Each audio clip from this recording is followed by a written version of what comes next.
இயேசு சிலுவைக்கு எதுக்கு வந்தார்? நம்ம பாவத்தை சுமக்க வந்தார்.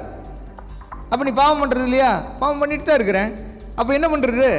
பாவத்தை மன்னிப்பு கேட்க வேண்டியது. எத்தனை தடவை மன்னிப்பு கேட்கறது? சாகர வரைக்கும் மன்னிப்பு கேட்கறது. அப்போ சாகர வரைக்கும் மன்னிப்பு கேட்கறதுக்கு எதுக்கே சிலுவைக்கு ஒரு வரணும்? புரியுதானே புரியலையா?